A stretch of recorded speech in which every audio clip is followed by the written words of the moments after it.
안녕하세요. 저는 올해 30대 후반인 남자입니다. 여기에서 올라오는 사연들을 자주 듣는 애청자예요.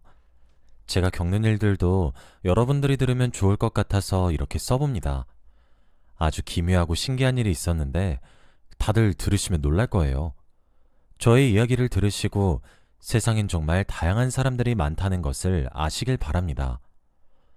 저는 어렸을 때부터 겉으로는 평범해 보이지만 막상 속을 까고 보면 어느 집안보다 유별난 집에서 자라왔어요. 외동아들이라 부모님의 관심을 많이 받기도 했고, 저도 기대에 충족시키고 싶어 열심히 했죠. 친구들이나 친구들의 부모님들도 저희 집을 보고 많이 부러워했습니다. 아버지는 의사에다가 어머니는 집에서 열심히 저의 학업과 아버지의 내조를 담당하고 있으니 그 어느 집안보다 교양 있어 보였죠. 제 성격이 워낙 조용하고 숫기가 없는 편이었고 성적도 늘 상위권이었기 때문에 더 그렇게 보이는 효과도 있었습니다. 주위에서는 저희 집안이 교양 있고 배운 사람들이 모인 곳이라 생각하지만 막상 저희 집은 어떤 집과 비교해도 최악이었어요. 남들한테는 부끄러워서 이야기하지 못했지만 저희 가족 구성원만 알고 있는 비밀이 한 가지 있습니다. 바로 저희 어머니에 대해서 말이에요. 어머니는 미신에 환장하신 분이었습니다.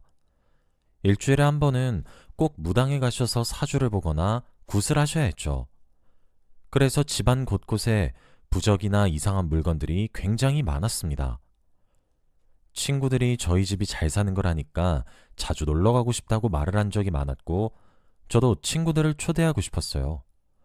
그런데 저희 집에 있는 부적들과 기괴하게 생긴 인형들, 그리고 어디다가 쓰는지 도저히 알 수 없는 다양한 물건들을 친구들한테 보여주고 싶지 않았습니다. 어머니는 점집에 갔다가 오는 날이면 베개에 있는 부적을 바꿔주셨고 늘 양손 가득히 기괴한 물건들을 가지고 오셨습니다. 이런 모습을 보고 저와 아버지가 가만히 있었던 건 절대 아니에요. 당연히 화도 내보고 그만하라고 타일러 보기도 하고 그 물건들을 몰래 다 버린 적도 있습니다. 그 물건들이 쌓이면 쌓일수록 집이 더 무서워지고 소름 돋았거든요. 그런데 그 물건을 처리하고 어머니를 막을수록 더 어긋나셨습니다. 우리 집안이 망하면 다 당신 때문이야. 내가 왜 이렇게 하는데? 다 우리 가족을 위해서 하는 거잖아. 이거 버리면 무당님께서 3대가 망한다고 했다고. 이런 말도 안 되는 말을 하며 화를 내셨죠. 원래는 굉장히 참하고 조용한 어머니였는데 이런 사주에 관련된 것이라면 굉장히 예민하게 받아들이셨고 완전 딴판이 되시다 보니 저와 아버지는 그런 어머니가 너무 낯설었죠. 뿐만 아니라 어머니가 이런 곳에 가셔서 돈을 한두 푼 쓰는 건 절대 아니에요. 아버지가 벌어오신 돈의 절반은 무당한테 쏟아 부으셨습니다. 그리고 언제는 외할머니의 사망보험금까지 손을 대셨어요. 저는 그때 처음으로 어머니가 미쳤다는 생각을 했던 것 같습니다. 어떻게 자신의 친어머니의 사망보험금을 무당한테 쓸 수 있나요? 저와 아버지가 아무리 말려도 어머니는 속수무책이었고 오히려 자기 합리화를 했습니다. 우리 엄마도 자식들을 위해서 쓰는 돈이면 이해하실 거야. 이런 말을 하며 눈이 반쯤 돌아간 채로 사주를 보러 다니셨죠. 그렇게 저는 평생을 살았고 어느덧 30대가 되었습니다. 30대가 되다 보니 부모님이 결혼을 하라고 부추기시더라고요. 안정적인 직장도 있고 모아둔 돈도 꽤 있으니 결혼을 망설일 이유가 없었습니다. 그래서 그때 사귀고 있던 여자친구를 부모님께 소개시켜드렸어요. 저희 집에 처음 인사드리러 온 것 치고는 저희 부모님과 굉장히 잘 어울렸고 대화도 잘 통하는 듯 보였습니다. 아버지는 제 여자친구가 마음에 드셨는지 벌써부터 며느리라고 부르기 시작하셨죠. 무언가 늘 하나가 빠진 가족 분위기였는데 여자친구가 들어오고 나서 알찬 가족 구성원이 된 기분이었습니다. 그런데 대화를 잘하고 있다가 어머니가 수상한 행동을 하셨어요. 제 여자친구의 생년월일과 태어난 시간, 어디 사는지 등등을 조사하시기 시작하셨거든요. 그 순간 저와 아버지는 바로 예상을 했습니다. 어머니가 분명 그 정보들로 저와 여자친구의 궁합을 보러 갈 거라고 말이죠.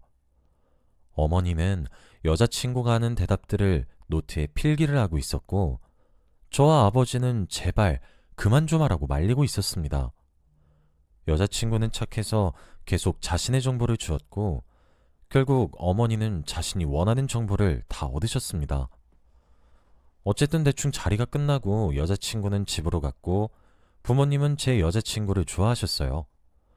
그 모습을 보고 당연히 결혼을 허락해 주실 줄 알았고, 저와 여자친구는 상견례 장일도 정했습니다. 한시라도 빨리 가정을 꾸리고 싶었거든요. 어머니는 다음날 해가 뜨자마자 여자친구의 정보를 가지고 무당을 찾아갔고, 저와 아버지는 늘 있는 일이니 아무렇지 않았습니다. 그렇게 어머니는 해가 지나고 나오셨어요. 저와 여자친구가 어떤 궁합으로 나왔는지 궁금은 해서 어머니가 돌아오시자마자 여쭤봤습니다. 여자친구와 너무 잘 맞아서 당연히 좋은 결과가 나올 줄 알았어요. 그런데 어머니는 한숨을 쉬셨고 대뜸 저에게 결혼은 안 된다고 하셨습니다. 저는 그게 무슨 소리냐며 말이 되는 소리를 하라고 했고, 어머니는 그냥 안 된다고만 하셨어요. 이유는 절대 말할 수 없다고 하면서 말입니다. 저는 그딴 사주 때문에 결혼을 반대하는 어머니를 보고 더 악착같이 결혼을 하겠다고 다짐했어요. 그리고 계획했던 대로 모든 일정을 그대로 했죠. 며칠 후 상견례 자리가 되었습니다. 어머니는 정말 결혼할 셈이냐며 자신은 절대 그 모습을 볼 수 없다고 했고, 저도 고집을 피웠어요. 그 사이에서 아버지가 정말 고생하셨습니다. 아버지도 어떻게든 결혼을 하게 해주고 싶으셨는지 어머니를 엄청나게 설득을 했고, 겨우겨우 어머니는 상견례 자리로 갈 수 있었죠. 양가 부모님들이 처음 뵙는 자리니까 저희 부모님이 좋은 모습을 보여주기를 바랬습니다. 그리고 식사를 하면서 좋은 말도 많이 하셨고 결혼 이야기도 했어요. 그런데 그 중에서 저의 어머니만 입을 꾹 다물고 계셨죠. 정말 한마디도 하지 않으셨고 사돈의 눈도 쳐다보지 않으셨습니다. 아버지가 식은땀도 많이 흘리셨어요. 그때 여자친구네 어머니께서 저희 어머니에게 한마디 하셨습니다. 사돈, 오늘 몸이 많이 안 좋으신가요? 어째 말이 한마디도 없으신지. 그런데 저희 어머니의 대답이 너무 충격적이었습니다. 이 두 사람 최악의 궁합이래요. 결혼시키지 맙시다. 얘네 둘이 결혼하면 우리 아들이 빨리 죽는데요. 저는 우리 아들 죽이고 싶지 않으니까 결혼시키지 맙시다. 이 말을 하고 어머니는 자리를 떴고 차가워진 공기에 저와 아버지는 진땀을 흘렸습니다. 저와 아버지는 분위기를 풀기 위해 굉장히 노력했고 식사가 끝날 때쯤 겨우겨우 괜찮아졌어요. 어머니가 엎질러 놓은 물을 저와 아버지가 수습을 한다고 너무 힘들었네요. 예비 장모님 장인어른께서 정말 그러면 어떡하냐고, 김서방한테 미안해서 어떡하냐고 하셨지만 저와 아버지는 그런 사주 내용은 전혀 믿지 않아서 괜찮다고 안심시켜 드렸습니다. 그리고 저는 어떻게든 결혼을 하려고 했죠. 말도 안 되는 사주를 믿는 어머니가 이해가 되지 않았고 중요한 자리에서 그런 말 하시는 게 너무 미웠습니다. 그렇게 저와 여자친구는 모두의 축하 속에서 결혼을 했어요. 물론 저희 어머니만 빼고 말이죠. 저희 어머니는 결혼식 내내 아내의 눈도 마주치지 않았습니다. 물론 박수도 안 치셨고 며느리로 인정도 해주시지 않았죠. 그런 아내 옆에서 제가 정말 열심히 도와줘야겠다는 생각을 많이 했습니다. 그리고 저와 아내는 분가를 했고 행복한 신혼생활을 보냈어요. 어머니는 결혼을 하고 나서도 저에게 개인적으로 연락하라며 당장 이혼을 하라고 강요하셨지만 저는 귓등으로도 듣지 않았죠. 어머니가 그렇게 말을 할수록 저는 아내와 더 행복하게 살았거든요. 아내가 어머니 때문에 스트레스를 받는 것이 너무 싫었습니다. 그리고 얼마 지나지 않아 저희에게 축복이 찾아왔어요. 신혼생활을 얼마 즐기지 못할 때의 임신이라 조금 당황스럽긴 했지만 그래도 이게 저희의 운명이라고 생각하고 받아들이려고 했죠. 아내의 임신을 제가 옆에서 엄청 도와주었고 그러다 보니 집에도 잘 못 갔습니다. 연락도 잘 못 드리고 어머니와 아버지가 요즘 어떻게 지내고 계신지 몰랐죠. 아내가 임신을 했다고 알려드려도 아버지만 찾아오셨지 어머니는 코빼기도 보이지 않으셨습니다. 아내가 어머니한테 많이 서운해 보이긴 했지만 어머니의 고집을 꺾을 수는 없었어요. 제가 어머니가 못 주는 사랑을 2배 더 주었고 아내는 건강하게 아기를 낳을 수 있었습니다. 임신하고 10개월 동안 한 번도 나타나지 않으셨던 저희 어머니는 출산을 하고 산부인과에 나타나셨어요. 아내가 병실에 누워 있었고 아기를 안고 있었습니다. 그리고 그때 어머니가 오셨는데 저와 아내는 그래도 관심이 없으셔도 손주는 보고 싶은 거구나 하며 좋아했죠. 그런데 어머니의 표정이 좋지 않았습니다. 아기를 안고 있는 아내에게 다가가 갑자기 막말하셨거든요. 네 애는 저주받았어. 곧 죽을 거야. 저는 그 말을 듣고 미친 듯이 놀랐습니다. 아내는 너무 놀라는 것 같았고 저는 당장 어머니의 손목을 잡고 병실을 나왔습니다. 대체 왜 이러냐고 화를 냈죠. 왜 이렇게 아내와 손주를 싫어하냐고 말을 했습니다. 그런데 어머니는 이상한 말을 하기 시작했어요. 조상신이 노했어. 네 와이프 조상이 죄를 많이 짓고 살아서 한이 가득 있는 조상들이 다 아기한테 옮겨갔단 말이다. 그리고 그 기운들이 너한테도 전해져서 수명이 줄어드는 거고. 야 이놈아 정신 차려. 어미가 다 너 생각해서 이런 말 하는 거잖아. 당장 이혼하고 양육권도 가져와. 굿 안 하면 아예 죽어. 어머니의 말을 듣고 피가 거꾸로 솟는 기분이 들었습니다. 어떻게 자식들한테 못하는 말이 없을까요? 저는 당장 병원에서 나가라고 어머니를 밀어댔고 결국 병원에서 쫓아냈습니다. 그리고 심호흡을 하고 병실에 들어갔는데 아내가 훌쩍거리고 있더라고요. 당연히 힘들게 출산을 하고 나서 시어머니의 따뜻한 말을 듣고 싶을 건데 우리 애가 저주받았더니 곧 죽을 거라니 이런 말이나 듣고 있으니 마음고생이 이만저만이 아닐 겁니다. 저는 아내한테 너무 미안했고 최대한 어머니와 만나지 않게끔 하는 게 제 일이라고 생각했어요. 아내가 우는 모습과 제 아이가 이런 모진 말을 듣는 게 너무 싫었거든요. 그리고 아내는 훌훌 털어버리고 산후조리를 했습니다.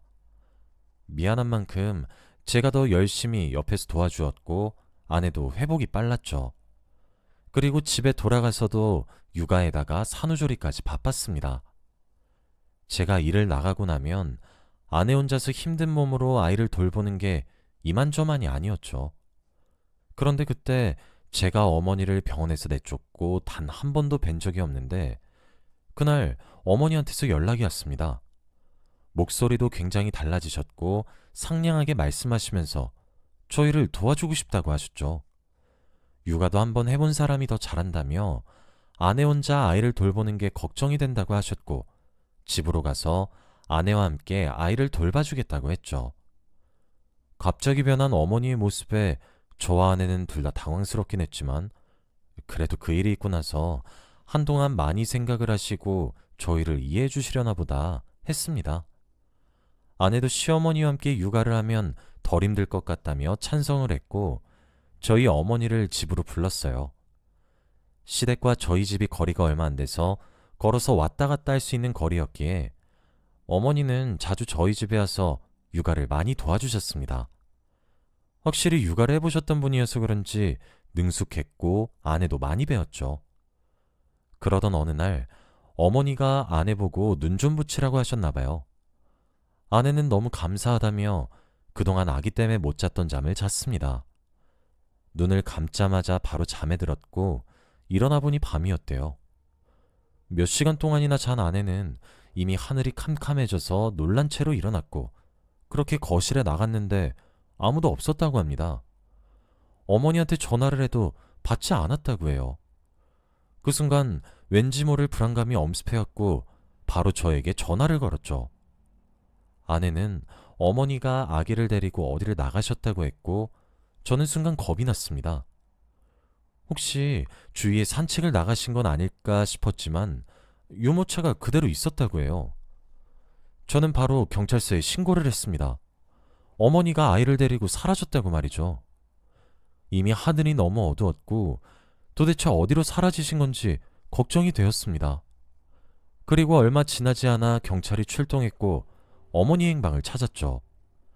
CCTV를 몇 번이나 돌려보았고 어머니가 어디로 갔는지 저는 바로 알 수 있었습니다.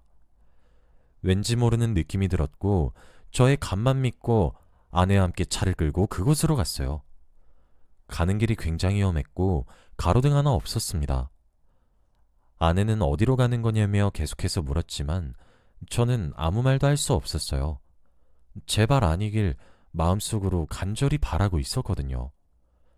그리고 그곳에 도착했을 때 굉장히 시끄러운 소리가 들렸고 저는 마음속으로 제발만 외치며 그곳으로 들어갔습니다.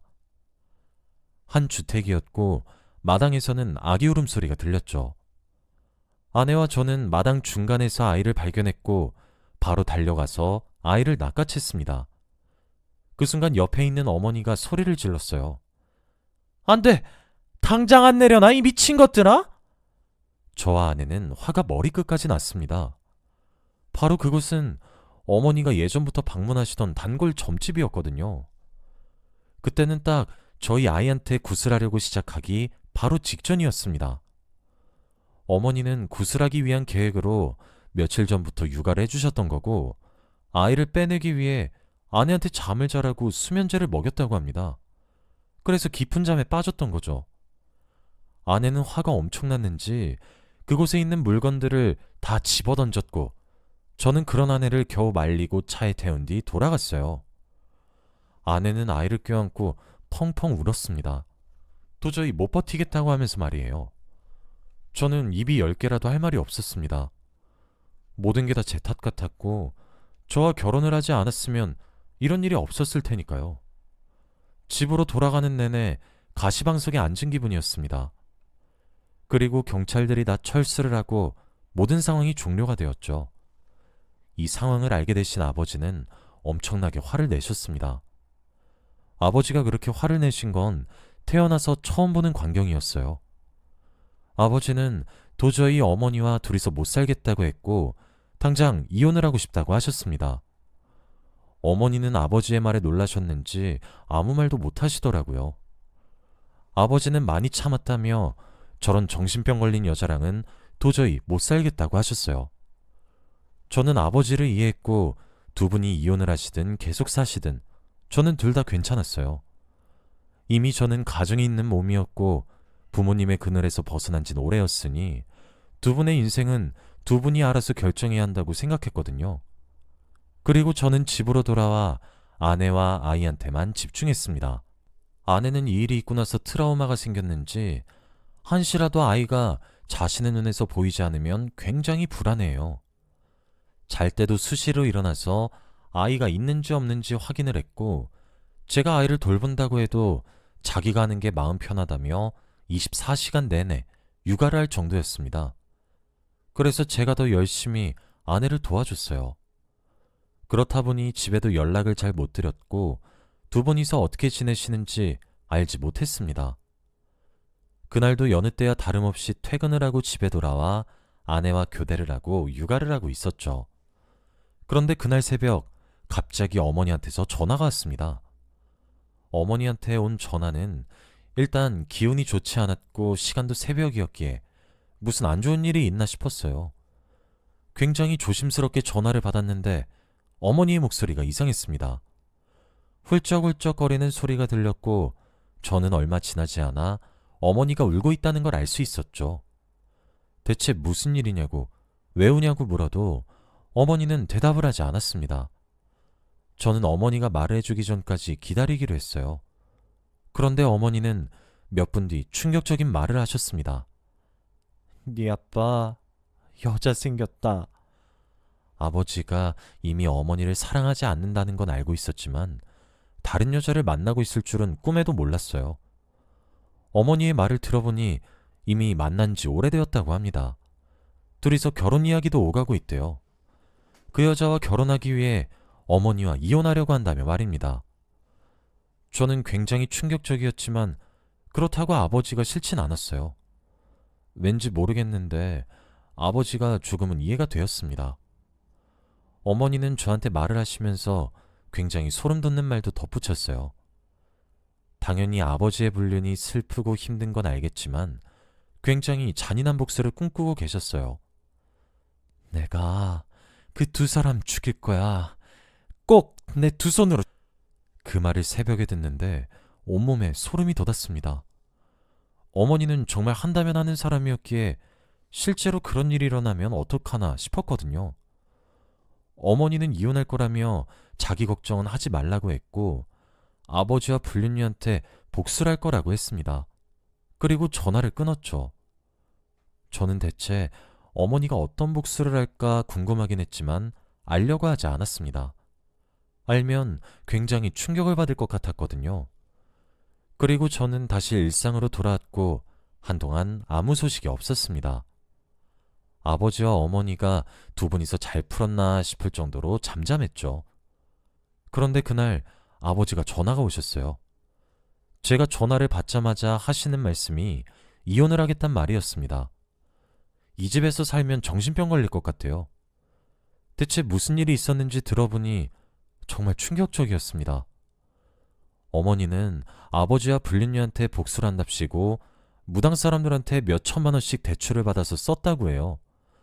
인형을 목매달아서 집에 걸어두고 인형을 병에 가두거나 아니면 아버지 발톱이랑 손톱을 병에 넣어두는 등등 이런 기괴한 짓을 하기 시작했다고 합니다. 어머니는 매일 밤마다 아버지한테 너랑 그년 각오해 라고 저주를 퍼붓는데요. 이런 데서 살다 보니 정신이 피폐해지는 기분이고 지금 이혼서를 제출하러 간다고 합니다. 저는 어머니의 행동에 정말 소름이 돋았어요. 개인적으로 어머니가 제정신이 아닌 것 같다는 생각을 했습니다. 병원 치료가 필요할 정도로 말이에요. 아버지는 당장 집을 나갈 거라고 했고 저보고 어머니 데리고 병원 좀 데리고 가라고 했어요. 저는 그렇게 하겠다고 한 뒤 아내와 상의를 했습니다. 아내도 제 말을 들으면서 기겁을 했고 상담이라도 받게 해보자고 권유했죠. 어머니가 분명히 정신과에 간다고 하면 안 간다고 할 것이니 거짓말을 하고 병원에 데려가기로 했습니다. 그래서 어머니한테는 건강검진을 하러 간다고 하고 정신과에 들러 상담을 받게 했어요. 제발 아무런 이상이 없길 바라며 몇 시간 동안 아내와 기다렸습니다. 그런데 의사 선생님은 지금 당장 어머니를 입원시켜야 한다고 했어요. 그리고 약물 치료도 해야 한다고 했죠. 늦진 않았지만 그래도 이런 환자가 많으니 치료 걱정은 하지 않아도 된다고 했고 저희는 생각보다 심각한 상황에 굉장히 놀랐어요. 그날 바로 어머니를 입원시키고 저희는 집으로 돌아왔습니다. 그리고 일주일에 3번은 어머니를 찾아뵈어 이야기도 많이 나누었죠. 확실히 병원의 치료를 받으시니 몸이 많이 좋아지긴 하셨습니다. 무당 이야기는 전혀 하지 않으셨고 대화도 평범하게 가능했거든요. 정신병원에서 반년 정도를 치료받으셨습니다. 다행히도 어머니가 반항을 한 번도 하지 않으시면서 약도 잘 챙겨 먹고 상담도 잘 받으셔서 치료가 빠르다고 했어요. 곧 퇴원도 가능하단 말이 나올 정도였죠. 어머니가 퇴원을 한다고 하니까 저와 아내는 덩달아 기뻤고 평범한 가족이 될 수 있을 거라고 생각했습니다. 그리고 어머니가 입원해 있는 동안 아버지는 그분과 결혼을 하셨어요. 정말 운명의 짝을 만난 것 같다며 좋아하십니다. 저도 아버지의 새로운 결혼 생활을 응원해요. 그리고 어머니가 과거에 내린 저주는 아무런 소용이 없었습니다. 그 여자분과 함께 행복하게 잘 살고 계시거든요. 아버지는 드디어 부적에서 벗어났다며 해방감이 느껴진다고 말씀하십니다. 저도 그 말에 공감해요. 이제는 어머니가 퇴원을 하시고 다시 일상으로 돌아오셨는데 얼마나 좋은지 몰라요. 이제 아내도 어머니한테 아이를 믿고 맡길 수 있다고 합니다. 어머니가 과거에는 정말 미안했다고 진심으로 저희에게 사과를 하셨고 점집 근처도 가지 않으세요. 사주에 대한 관심이 아예 없으십니다. 어떻게 사람이 이렇게 변할 수 있나 싶네요. 앞으로도 어머니가 많이 건강하셨으면 좋겠습니다. 여러분도 행복하세요. 저희 이야기는 여기까지입니다. 들어주셔서 감사합니다.